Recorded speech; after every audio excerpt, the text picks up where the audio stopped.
안녕하세요. 역사의 탄식 봐도 모르고의 김영훈입니다.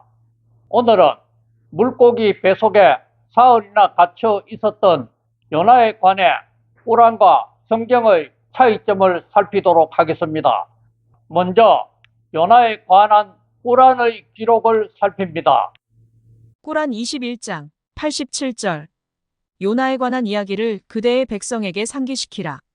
그는 화가 나 떠나며 내가 그를 제압하지 못하리라 생각하였노라. 그는 어둠 속에서 기도하였노라. 경배의 대상은 당신 외에 아무것도 없습니다. 하나님이여 홀로 영광 받으소서. 실로 제가 잘못하였습니다. 88절 나는 그의 기도를 듣고 그를 고통으로부터 구하고 믿는 자들을 구했노라. 상기 꾸란의 내용만 보면 요나가 왜 화가 났는지 또 이 어둠 속이 어디인지를 알 수가 없습니다. 그래서 요나에 관해 더 자세히 말하고 있는 꾸란의 내용을 살핍니다. 꾸란 37장 139절 요나도 여러 사도 중에 한 사도이었노라. 140절 실로 요나는 짐이 가득 실려 있는 배로 도주하여 141절 선원들과 제비 뽑기를 하였으며 그리하여 그가 잃은 자가 되었노라. 142절 그때 큰 고기가 그를 삼켜버렸노라. 이는 그의 비난받을 행위 때문이었노라. 143절 만일 그가 하나님을 찬양하지 않고 회개하지 아니했다면 144절 그는 분명 물고기 뱃속에 부활의 그날까지 있었으리라. 145절 그가 병이 들었을 때 나는 그를 불모의 해변으로 구제하였노라. 146절 그리하여 나는 조롱박 나무가 그의 위에 자라게 하였노라.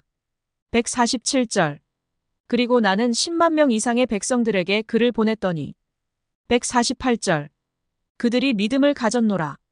그리하여 나는 그들로 하여금 잠시 동안 삶을 즐기도록 허락하였노라. 상기의 내용을 가지고도 꾸란만으로는 요나를 이해하기가 쉽지 않습니다.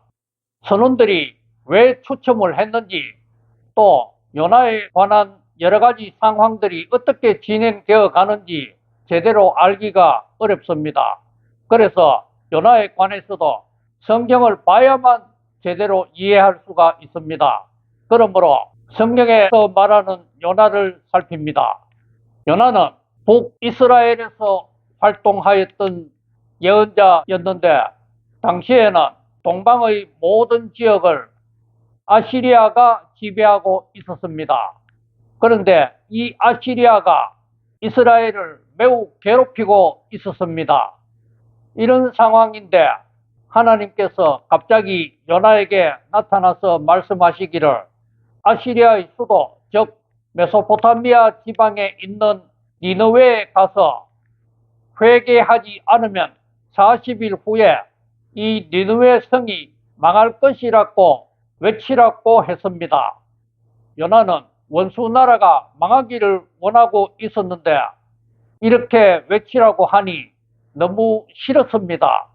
그래서 요나는 요파 항구에서 배를 타고 다른 곳으로 도망을 했는데 도망간 곳이 당시 사람들이 생각했던 세상의 땅끝인 다시스, 즉 현재의 스페인으로 도망갔습니다. 요나가 탄 배가 지중해 바다를 순항하고 있었는데 갑자기 바다에 큰 풍랑이 일면서 집채만한 파도가 생기며 배 속의 사람들은 큰 위기 상황에 빠졌습니다. 그래서 배 안의 선원들이 온갖 노력을 하였지만 어떻게 할 수가 없어서 이 선원들은 이런 결론을 내렸습니다. 잔잔한 바다가 갑자기 이렇게 변한 것은 이 배에 타고 있는 사람 중에 누군가가 신의 노여움을 산 사람이 있기 때문이다. 그래서 이 사람을 우리가 찾아내야 된다. 그리하여 이 선원들은 추첨을 하였는데 그 추첨의 결과 요나가 걸렸습니다. 그래서 선원들은 이 요나를 지중해 바다에 던졌습니다. 그러자 그렇게 무섭게 풍랑이 일던 바다가 갑자기 잔잔해져서 요나를 통해 그 죄를 들은 선원들은 요나가 섬기는 하나님을 두려워하게 되었습니다. 한편 바다에 빠진 요나를 고래로 추정되는 큰 물고기가 나타나 요나를 삼켰습니다. 물고기 뱃속에 갇힌 요나는 사흘 동안이나 그 뱃속에서 하나님의 명령을 어기고 도망간 잘못에 대하여 철저히 반성하고 회개하였습니다. 그러자 하나님은 사흘 후에 이 요나를 큰 물고기가 해변에 토하게 만들었습니다. 이때 요나의 몸은 여러 가지로 피곤하고 힘들었지만은 상기 본문처럼 병든 상태는 아니었습니다. 어쨌든 요나는 어쩔 수 없이 하나님께서 가시라고 한 아시리아의 수도 니느웨로 갔습니다. 그리고 그곳에서 회개하지 않으면 40일 후에 이 큰 성이 망할 것이라고 외쳤습니다. 그런데 기적이 일어났습니다. 이방인이 와가 외쳤는데도 불구하고 아시리아의 모든 백성들과 심지어는 왕까지 금식하며 회개하는 희한한 일이 발생했습니다. 그래서 니느웨는 멸망을 면하였습니다. 요나는 이럴 줄 알았다고 화를 내면서 그래도 니느웨의 멸망을 기대하며 그 멸망을 지켜보기 위하여 높은 곳에 올라가서 나뭇가지 같은 것으로 초막을 만들었습니다. 그래서 그 초막 밑에서 니느웨를 쳐다보고 있었습니다. 그런데 그날 밤에 갑자기 박능풀이 굉장히 빠른 속도로 자라면서 이 초막을 덮어 시원한 그늘을 제공해 주었습니다.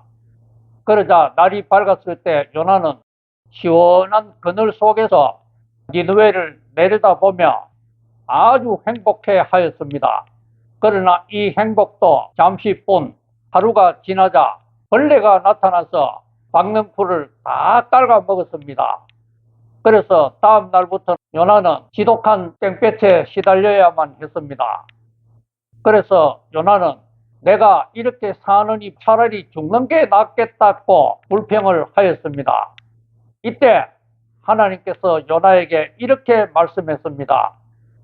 네가 시원한 그늘을 제공하는 이 박능풀을 아끼는 것보다 내가 이 큰 도시에 사는 12만 명의 사람들과 수많은 동물들을 아끼는 것이 더 마땅하지 않느냐?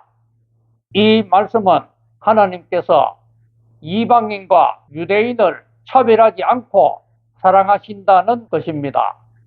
즉 하나님께서는 하나님의 사랑을 보여주기 위한 하나의 샘플로 유대인들을 선택하였을 뿐이고 이 세상의 모든 인류를 사랑하신다는 것을 나타내는 말씀이었습니다. 그래서 전설에 의하면 요나는 하나님의 사랑을 깨닫고 아시리아의 니느웨로 되돌아가서 그곳에서 죽기까지 하나님의 사랑을 전했다고 합니다.